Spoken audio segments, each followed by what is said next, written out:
नमस्कार, news headquarter में आपका स्वागत है। मैं हूं विकास भदौरिया। खबरों के सिलसिले को आगे बढ़ाएंगे और अगले आधे घंटे में हम आपके सामने देश दुनिया की तमाम महत्वपूर्ण खबरें 1 मिनट के भीतर रखेंगे। तो पहली खबर से शुरुआत कर देते हैं। पहली खबर उत्तर प्रदेश से है। उत्तर प्रदेश के सीएम योगी आदित्यनाथ सूबे से अपराध और अपराधियों के नामों निशान मिटाने पर लगे हुए।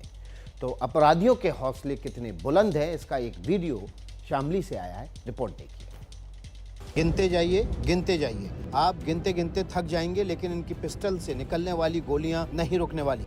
ये वीडियो उत्तर प्रदेश के शामली का है, जब अपराधियों की पिस्टल से निकली गोली से पूरा इलाका थर्रा गया। रात के अंधेरे में सरेआम अपराधियों की पिस्टल से धाएं धाएं की आवाज योगी सरकार के लिए एक चुनौती है। आखिर इन पर लगाम कैसे लगाएं? अपराधी नंबर 1, अपराधी नंबर 2, अपराधी नंबर 3, अपराधी नंबर 4। कहा जा रहा है कि मौके पर 5 से ज्यादा लोग थे जो फायरिंग की वारदात को अंजाम दे रहे थे। पूरी वारदात सीसीटीवी में कैद हो गई। ये बदमाश शामली के बीजेपी किसान मोर्चा के पूर्व जिला अध्यक्ष और गन्ना समिति के पूर्व डायरेक्टर जितेंद्र निर्वाल के घर पर इस वारदात को अंजाम दे रहे थे। बदमाशों ने अपना चेहरा ढका हुआ था। घर के ऊपर सभी बदमाशों ने अंधाधुंध फायरिंग की और अपना खुद का वीडियो भी बनाया। जब घर पर फायरिंग हुई तो परिवार के करीब 15 सदस्य घर में सो रहे थे। घर पर फायरिंग से परिवार दहशत के माहौल में है। वहीं खबर मिलने के बाद मौके पर पहुंची पुलिस ने 1.5 दर्जन से ज्यादा कारतूस बरामद किए। फिलहाल पुलिस मामले की जाँच पड़ताल में जुट गई है।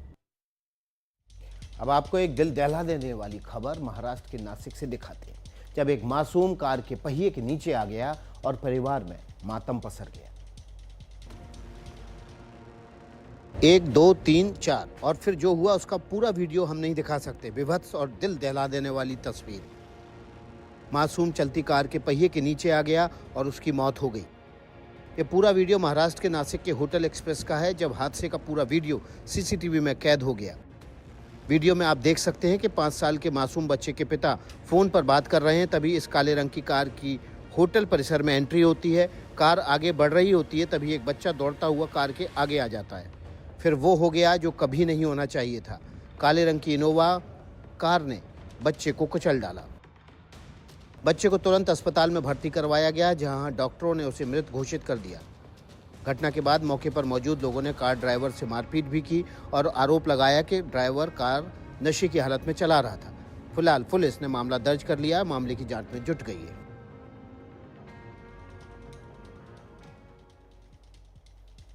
नासिक के बाद अब आपको भोपाल की खबर दिखाते हैं, जब शहर के जिला अदालत परिसर में जबरदस्त हंगामा हो गया।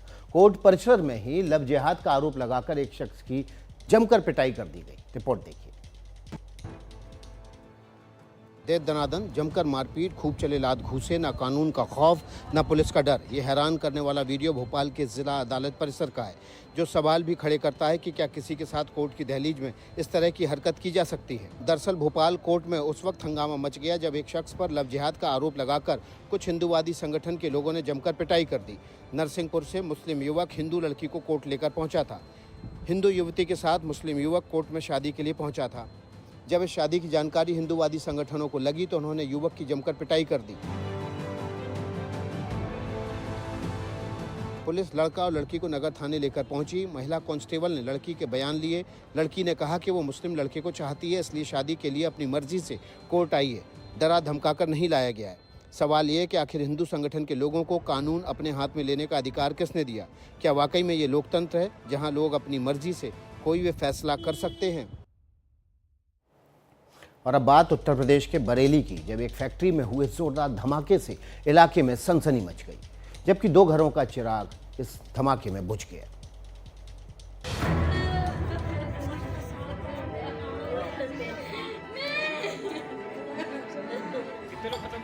दर्द बेपनाह है, आंखें जार जार हैं। घर का चिराग बुझ गया। इकलौता कमाने वाला अब इस दुनिया में नहीं रहा। जिंदगी अब बेजान हो गई। जाने वाला चला गया, लेकिन अब घर कैसे चलेगा? बच्चे पापा कहकर किसे बुलाएंगे? ये दर्दनाक हादसा तब हुआ जब उत्तर प्रदेश के बरेली में एक फैक्ट्री में जोरदार धमाका हो गया। धमाके के बाद फैक्ट्री के मालिक की मौके पर ही मौत हो गई, जबकि एक शख्स की जिंदगी खत्म हो गई तो एक मजदूर गंभीर रूप से घायल हो गया। धमाके की आवाज़ इतनी जोरदार थी कि पूरे इलाके में दहशत फैल गई। मौके पर सैकड़ों की संख्या में दिख रहे ये लोग इस बात के सबूत है कि दहशत किस कदर है। लेकिन जब जांच की गई तो पता चला कि फैक्ट्री में केमिकल बनाने और मिक्स करने के दौरान धमाका हुआ है। इस फैक्ट्री में पतंग के मांझे को बनाया जाता था। फैक्ट्री में धमाके का असली सच क्या है, पुलिस मामले की जांच में जुटी है। अगर आप भी बिना सोचे समझे कभी भी किसी भी कंपनी में इन्वेस्टमेंट करते हैं तो ये खबर आपके लिए है, और ये खबर आपके लिए बेहद काम की भी है। ईडी ने एक ऐसी ही कंपनी का भंडाफोड़ किया है। रिपोर्ट देखिए। एक से एक लग्जरी गाड़ियां, सिर्फ लाखों में नहीं बल्कि करोड़ों की गाड़ियां। शायद ही कोई लग्जरी और महंगी गाड़ी हो जो आपको इस तस्वीर में नहीं दिख रही हो। ईडी का हंटर चला तो एक फर्जी इन्वेस्टमेंट स्कीम चलाने वाली कंपनी का भांडा फूट गया और कंपनी की सभी लग्जरी गाड़ियों को ईडी ने सीज कर दिया। जानकारी के मुताबिक कंपनी की फर्जी स्कीम में कई लोग फंसे हुए हैं। ईडी ने कंपनी पर कार्रवाई कर उसके सहयोगियों पर बड़ा एक्शन लिया है। ईडी ने 178.12 करोड़ रुपए की संपत्तियां अस्थायी रूप से जब्त कर ली हैं, जिनमें 6 अचल संपत्तियां हैं, 73 बैंक खातों में जमा रकम और 26 लग्जरी गाड़ियां शामिल हैं। आरोप है कि कंपनी ने क्लाउड पार्टिकल्स खरीदने और फिर उन्हें लीज पर देने का लालच देकर इन्वेस्टमेंट करवाया। कंपनी ने मुनाफे के नाम पर ऊंची रिटर्न की झूठी गारंटी दी, जबकि असल में उसके पास कोई मजबूत बुनियादी ढांचा नहीं था। लोगों से इकट्ठा किए गए पैसे को बिजनेस के अलावा दूसरे कामों में लगाया। तो आपको सावधान रहना होगा, किसी भी कंपनी में बिना जाने बूझे ऐसे ही पैसा नहीं डाल देना। चलिए अब बात करते हैं महाकुंभ की। जब आग लगने की घटना से प्रयागराज में लगे महाकुंभ में खौफ छा गया। इस हादसे में किसी के हताहत होने की खबर नहीं है। महाकुंभ मेला क्षेत्र के शंकराचार्य मार्ग स्थित सेक्टर 18 में आग लगने से हड़कंप मच गया। सूचना मिलते ही दमकल की 40 गाड़ियां मौके पर पहुंची और आग पर काबू पाने की कोशिश में जुट गईं। दमकल कर्मी जब तक आग पर काबू पाते तब तक एक टेंट जलकर राख हो चुका था। अथक परिश्रम से आग पर काबू पा लिए हैं और आप के माध्यम से जनता जो यहाँ जनता जनार्दन उनका भी सहयोग काफी रहा। बताया जा रहा है कि सुबह कुछ लोग अलाव जलाकर ताप रहे थे, इसके बाद वो उसे बिना बुझाए ही चले गए। इस बीच हवा चलने के कारण अलाव की आग टेंट तक पहुंच गई। टेंट से धुआं और आग उठने लगी तो लोगों में खलबली मच गई। कल हमारी जो फायर की टीम है उनने इसमें काम करना शुरू किया और कुछ ही मिनट में आग पे काबू पा लिया गया है। महाकुंभ में आग लगने की ऐसी कई घटनाएं सामने आ चुकी हैं। इससे पहले 30 जनवरी को महाकुंभ के सेक्टर 22 में भी कई पंडालों में आग लग गई थी। 19 जनवरी को भी महाकुंभ मेले के सेक्टर 19 में एक शिविर में रखे घास फूस में आग लग गई थी। इस घटना में करीब 18 शिविर जलकर खाक हो गए थे। बिहार में अपराधियों के हौसले बढ़ते जा रहे हैं। वैशाली जिले में कल देर शाम हुई अचानक फायरिंग से दहशत फैल गई। वैशाली में NH 94 पर स्थित एक चिकन शॉप पर अपराधियों ने गोलियों की बरसात कर दी। ये पूरी घटना वहां लगे CCTV में कैद हो गई। तस्वीरों में देखा जा सकता है कि 4 नकाबपोश बदमाश 2 बाइक पर सवार होकर चिकन शॉप पर पहुंचते हैं। इनमें से 2 बदमाश हथियार लेकर बाइक से उतरते हैं और दुकानदार और ग्राहक पर दर्जनों राउंड गोलियां बरसा देते हैं। गनीमत यह रही कि किसी को गोली नहीं लगी। अचानक फायरिंग की आवाज से वहां अफरा तफरी मच गई। लोग इधर उधर भागने लगे। फायरिंग करने के बाद अपराधी मौके से फरार हो गए। इस घटना की सूचना मिलते ही पुलिस टीम मौके पर पहुंची। पुलिस ने घटनास्थल से कारतूस के दर्जनों खोखे बरामद किए हैं। पुलिस CCTV फुटेज की मदद से अपराधियों की पहचान में जुटी है। 6 राउंड गोली चलने की बात सामने आ रही है। यहाँ जांच हो रही है। जांच के बाद ही बात चल पाएगी किस कारण से घटना घटी है। इस घटना के बाद वहां के दुकानदार दहशत में हैं। पुलिस अपराधियों के भागने की दिशा में लगातार छापेमारी कर रही है। अब तक फायरिंग के पीछे के कारणों का पता नहीं चला है। और अब बात उस दूल्हे की जो घुड़चढ़ी की रस्म कर सका। इसके लिए उसे पुलिस की बाकायदा परमिशन लेनी पड़ी। सुनकर आपको भी हैरानी हो रही होगी, आखिर मांजरा क्या है, रिपोर्ट देखिए। गाड़ियों का जमावड़ा है, लोगों का हजूम है तो भारी संख्या में पुलिस वालों की भी मौजूदगी है। तो एक तरफ दूल्हा दुल्हन की जोड़ी शादी को बेताब है। आप यही सोच रहे होंगे कि आखिर शादी के मौके पर भारी संख्या में पुलिस वालों का क्या काम। ये गुजरात के बनासकांठा के दलित वकील मुकेश परेचा है। इलाके में किसी दलित परिवार में घुड़चढ़ी का ये पहला मौका है। इस बारात की सुरक्षा के लिए 145 पुलिसकर्मी मौजूद रहे। बाद में बडगाम के विधायक जिग्नेश मेवाणी के साथ पुलिस अफसरों ने दूल्हे की गाड़ी ड्राइव की। दरअसल घोड़ी से उतरकर कार पर चढ़ने के दौरान किसी ने उनकी कार पर पत्थर फेंका। बस इसी बात को लेकर दूल्हा मुकेश परेचा ने पुलिस में शिकायत की और सुरक्षा मांगी। तो 145 पुलिस वाले भी बन गए इस शादी में बाराती। आपको बता दें कि इलाके के दबंगों ने दलितों की घुड़चढ़ी पर रोक लगा रखी थी। बावजूद इसके मुकेश परेचा ने घुड़चढ़ी की रस्म की और उन्हें दबंगों के हमले का सामना करना पड़ा। अब इस अनोखी शादी की चर्चा पूरे इलाके में हो रही है। राजस्थान सरकार की बात कर लेते हैं। यहाँ कालीबाई स्कूटी योजना को जनजातीय क्षेत्रीय विकास विभाग और कॉलेज शिक्षा विभाग के अधिकारी पलीता लगा रहे हैं। डूंगरपुर जिले की 1000 होनहार बेटियां योजना के तहत जिन स्कूटियों के मिलने का इंतजार कर रही हैं, उनका इंतजार खत्म नहीं हो रहा है। राजस्थान की मेधावी छात्राओं को सरकार की ओर से दी जाने वाली स्कूटी खुले में खड़ी कबाड़ हो रही है। कालीबाई भील स्कूटी योजना के तहत इन स्कूटियों को बांटा जाना था, लेकिन प्रशासनिक लापरवाही की वजह से पिछले 9 महीने से कई स्कूटियां खुले में सड़ रही हैं। जिन छात्राओं को ये स्कूटी मिलनी थी, वो अब भी इंतजार कर रही हैं। शासन प्रशासन जल्द से जल्द इस समस्या का समाधान नहीं करता है तो बिल प्रदेश विद्यार्थी मोर्चा पूरे जिले में आह्वान के तहत बड़ा आंदोलन करने की चेतावनी देता है। पिछले दिनों खुले में स्कूटियों के कबाड़ होने की खबर राजस्थान के बांसवाड़ा से सामने आई थी। अब ऐसा मामला सूबे के डूंगरपुर से सामने आया है। हैरत की बात यह है कि विभाग के अधिकारियों को इसकी जानकारी नहीं है। ये बचनलाल सरकार आदिवासियों के प्रति इनकी सोच, इनकी विचारधारा से पता चलता है कि ये आदिवासियों का भला नहीं करना चाहते हैं। सवाल ये कि क्या छात्राओं को स्कूटी मिल पाएगी या ये यूं ही पड़े पड़े सड़ जाएंगी? आखिर इस लापरवाही का जिम्मेदार कौन है? तो घनघोर लापरवाही। अब ये कबाड़ अगर दे भी दिया जाएगा छात्राओं को, तो इस कबाड़ का वो करेंगे क्या? चलिए अगली खबर का रुख करते हैं। माया नगरी मुंबई से एक सनसनीखेज खबर सामने आई है, जब मुंबई एनसीबी ने करीब 200 करोड़ का नशे का सामान बरामद किया। आखिर कौन है नशे के कारोबारी? रिपोर्ट देखिए। 2 के बाद एक एक करके 9 जीरो लगते हैं तो बनता है 200 करोड़। अपनी टीवी स्क्रीन पर आज जो चीजें देख रहे हैं, उनका वजन कुल मिलाकर करीब 20 किलोग्राम है और कीमत 200 करोड़ रुपए है। मुंबई एनसीबी यानी नारकोटिक्स कंट्रोल ब्यूरो ने ड्रग्स की ये बड़ी खेप बरामद की है और 4 लोगों को गिरफ्तार भी किया है। हरे रंग का जो नशीला पदार्थ आप देख रहे हैं, इसे बड कहते हैं। सफेद रंग में कोकीन है। बोरी के अंदर कैनबिस है, जिसके 200 पैकेट बरामद किए गए हैं, जबकि काले रंग में दिख रही इन छोटी छोटी थैलियों में गांजा बरामद किया गया है। खास बात यह है कि गांजे का च्युइंगम है। कहा जा रहा है कि देश में पहली बार गांजा च्युइंगम की शक्ल में बरामद किया गया है। गांजे के इस च्युइंगम की कीमत 1000 रुपए बताई जा रही है। एनसीबी की टीम ने इस ड्रग्स को नवी मुंबई से जब्त किया है। टीम को मौके से 1,60,000 रुपए कैश भी मिले हैं। एनसीबी की तरफ से दी गई जानकारी के मुताबिक इसी साल जनवरी में 200 ग्राम कोकीन की जब्ती के दौरान जब जाँच आगे बढ़ाई गयी, तब कई और बातों का खुलासा हुआ। इस जानकारी के आधार पर एनसीबी ने आगे की कार्रवाई को अंजाम दिया।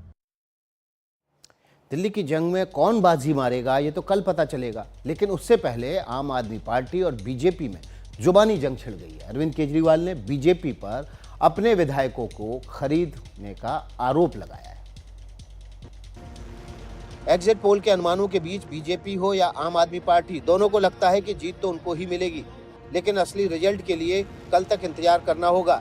लेकिन सियासी वार पलटवार इतनी तेज हो गई है कि नतीजों से एक दिन पहले ही आम आदमी पार्टी के संयोजक अरविंद केजरीवाल के घर में एसीबी की टीम पहुंच गई। वो इस बात की जांच कर रही है कि केजरीवाल के इस आरोप में कितना दम है। उधर एसीबी की टीम केजरीवाल के घर तो पहुंच गई, लेकिन आम आदमी पार्टी का आरोप है कि एसीबी की टीम बगैर नोटिस के कैसे पहुंच गई। आम आदमी पार्टी का ये भी कहना है कि एसीबी टीम पहले केजरीवाल के घर पहुंची और उसके दफ्तर में नोटिस टाइप होने लगा। अभी भी जो नोटिस देकर गए हैं, वो नोटिस बाहर से तैयार होकर आया है, उसकी स्टैंप भी बाहर से आई है। कौन इंस्ट्रक्शन दे रहा है, क्या दबाव था एसीबी के पास कि बगैर तैयारी आई, ये देश जानना चाहता है और हम भी जानना चाहते हैं। नतीजों से ठीक पहले केजरीवाल ने दिल्ली में खरीद फरोख्त का आरोप लगाया है और नतीजों से पहले जुबानी जंग तीखी हो गई है। अभिनेता सोनू सूद के खिलाफ पंजाब की एक अदालत ने गिरफ्तारी वारंट जारी कर दिया है। उन्हें 10 लाख रुपए की धोखाधड़ी से जुड़े एक मामले में गवाही के लिए बुलाया गया था, लेकिन वो पेश नहीं हुए तो गिरफ्तारी वारंट जारी हो गया। लुधियाना के जुडिशियल मजिस्ट्रेट कोर्ट के सम्मन की अनदेखी अभिनेता सोनू सूद को भारी पड़ गई। एक केस में गवाही देने के लिए बार-बार सम्मन भेजे जाने के बावजूद वो कोर्ट में पेश नहीं हुए। ये मामला लुधियाना के वकील राजेश खन्ना की ओर से दाखिल किया गया था। उन्होंने आरोप लगाया कि मोहित शुक्ला नाम के व्यक्ति ने उनके साथ 10 लाख रुपए की ठगी की है। वकील के मुताबिक मोहित शुक्ला ने उन्हें झांसा देकर एक फर्जी रिजिका कॉइन में निवेश करने के लिए बहलाया था। इस मामले में वकील राजेश खन्ना ने सोनू सूद को गवाह बनाया था। जब सोनू सूद कई बार बुलाने के बाद भी पेश नहीं हुए तो कोर्ट ने गिरफ्तारी वारंट जारी कर दिया।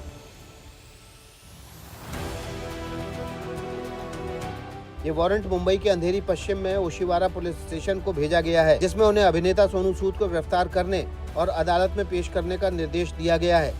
मामले की अगली सुनवाई 10 फरवरी को होगी। इस गिरफ्तारी वारंट को लेकर सोनू सूद या उनकी टीम की ओर से अभी तक कोई प्रतिक्रिया सामने नहीं आई है। अगर आप रामलला के दर्शन के लिए अयोध्या जाने का मन और विचार बना रहे हैं तो ये खबर आपके लिए है, और आपके लिए महत्वपूर्ण भी क्यों है, इस रिपोर्ट में देखिए। महाकुंभ में आज भी श्रद्धालुओं का तांता लगा हुआ है। करोड़ों की संख्या में श्रद्धालु अब भी पहुंच रहे हैं। भक्त महाकुंभ आए और रामलला के दर्शन ना करें, ऐसा कैसे हो सकता है। अयोध्या में भी भक्तों का मेला लगा हुआ है, लेकिन अब महाकुंभ पहुंचने वाले श्रद्धालुओं की संख्या में थोड़ी कमी आई है। तो प्रभु राम की नगरी अयोध्या में रामलला के दर्शन के समय में भी बड़ा बदलाव कर दिया गया है। अभी तक जहां प्रभु राम 24 घंटे में लगभग 17 घंटे राम भक्तों को दर्शन देते थे, वहीं अब ये समय घटा दिया गया है। पहले सुबह 5 से रात्रि 11 बजे तक प्रभु राम के दर्शन राम भक्त आसानी से करते थे, लेकिन अब सुबह 6 बजे से रात्रि 9:30 बजे तक भक्त के लिए मंदिर का दरबार खुला रहेगा। एक तरफ अयोध्या में रामलला के दर्शन के वक्त में बड़ा बदलाव हुआ है, तो दूसरी तरफ महाकुंभ में श्रद्धालुओं की भीड़ को देखते हुए प्रयागराज प्रशासन ने एक बड़ा फैसला लिया है। यहाँ क्लास 1 से 8 तक के स्कूल बंद कर दिए हैं और सारी कक्षाएं ऑनलाइन रहेंगी। ये निर्देश आज से 12 फरवरी तक लागू रहेगा। बात उत्तर प्रदेश के संभल की, जहां लगातार हर हर महादेव के जयकारे लग रहे हैं। खुदाई के दौरान यहाँ पर एक और कुआं मिला और उसके बाद हर हर महादेव के नारे लगने लगे। रिपोर्ट देखिए। संभल में योगी का बुलडोजर चला तो किसी को एहसास भी नहीं हुआ था। बुलडोजर की कार्रवाई हुई तो खुदाई के दौरान एक प्राचीन कुआं देखने को मिला। खबर इलाके में आग की तरह फैल गई और मौके पर भक्तों का तांता लग गया। अब संभल प्रशासन ये पता लगाने में जुटा है कि कुएं का सच क्या है। ये कुएं की परिधि हमें दिखी है। अब जो है मैनुअली खुदाई होगी, क्योंकि कुआं बहुत बड़ा नहीं है तो जेसीबी से उसको नुकसान हो सकता है, इसलिए हम मैनुअली खुदाई करेंगे, बैरिकेडिंग लगा देंगे। रात्रि में कुछ ग्रामीणों ने सूचना दी कि वहाँ एक शिवलिंग है और धरती से अपने आप पानी बाहर आ रहा है। हम यहाँ पे अरेल नदी का पुनरुद्धार कर रहे हैं। पहले सोत नदी का भी पुनरुद्धार किया गया, तो उसी के क्रम में हमने एसडीएम को कहा है कि वो देखे रियल स्थिति क्या है। संभल के पहलवाड़ा गांव में महमा नदी के पुनरुद्धार की प्रक्रिया के दौरान ये कुआं मिला है। एक तरफ संभल प्रशासन मामले की जांच में जुटा है, तो दूसरी तरफ स्थानीय लोग भव्य और दिव्य मंदिर बनाने की मांग कर रहे हैं। अब बात छत्तीसगढ़ के रायपुर की। यहाँ आधी रात को 20 सड़क पर हाई वोल्टेज ड्रामा देखने को मिला। शराब के नशे में धुत एक रशियन लड़की ने अपनी कार से स्कूटी को टक्कर मार दी और बवाल हो गया। रायपुर के वीआईपी रोड पर हंगामा करती रशियन लड़की का ये वीडियो वायरल हो रहा है। ये घटना बुधवार की रात की है, जब तेज रफ्तार इंडिगो कार ने एक स्कूटी को टक्कर मार दी। स्कूटी पर 3 लोग सवार थे और तीनों को गंभीर चोटें आई हैं। चश्मदीदों के मुताबिक कार में लड़की के साथ एक युवक भी था और दोनों नशे में धुत थे। हादसे के बाद भीड़ इकट्ठा हो गई और फिर लड़की ने हंगामा शुरू कर दिया। सूचना मिलते ही पुलिस घटनास्थल पर पहुंची। आरोपी लड़की की पुलिस से भी झड़प हुई। लोगों का आरोप है कि युवक बीच सड़क पर लड़की को गाड़ी चलाना सिखा रहा था। दोनों ने शराब भी पी रखी थी, इसलिए ये हादसा हुआ। मौके पर पहुंची पुलिस ने पहले लड़की को समझाने की कोशिश की, लेकिन जब वो शांत नहीं हुई तो पुलिस ने उसके साथी से कहा कि वो इसे कंट्रोल करे। जब बवाल बढ़ने लगा तो पुलिस ने दोनों को हिरासत में ले लिया। फिलहाल पुलिस ने इस मामले में रिपोर्ट दर्ज कर ली और जाँच जारी है। पुलिस के मुताबिक तीनों घायलों को गंभीर हालत में मेकाहारा के अस्पताल में भर्ती कराया गया था, जहां उनका इलाज चल रहा है। बात केरल के पालक्काड़ की। यहाँ पर एक हाथी ने अचानक लोगों पर हमला कर दिया। इस हमले में हाथी के महावत की मौत हो गई। पालक्काड़ के कुटनाड में एक मंदिर में सालाना उत्सव का आयोजन किया गया था। गुरुवार रात करीब 11:15 बजे सजा धजा एक हाथी अचानक भड़क गया। हाथी के महावत कुंजू मोन ने उसे कंट्रोल करने की कोशिश की, लेकिन कामयाबी नहीं मिली।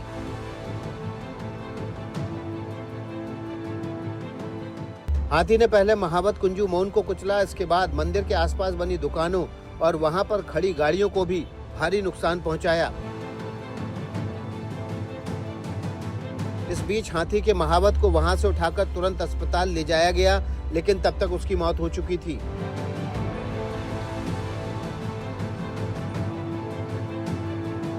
काफी देर की मशक्कत के बाद किसी तरह हाथी को काबू में किया गया। हाथी क्यों भड़का, इसके बारे में अभी तक कोई जानकारी हासिल नहीं हुई है। फिलहाल पुलिस ने मामला दर्ज कर जांच शुरू कर दी है। केरल में इससे पहले भी हाथी हमले में कई लोगों की मौत हो चुकी है।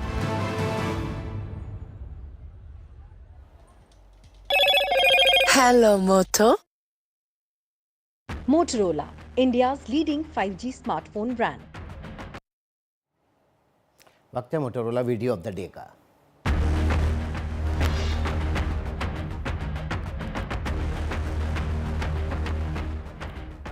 जब शिकारी बाघ ने अपने शिकार को धर दबोचा। ये लाइव वीडियो सीसीटीवी में कैद हो गया। ये वीडियो वाला बालाघाट के कान्हा नेशनल पार्क का है।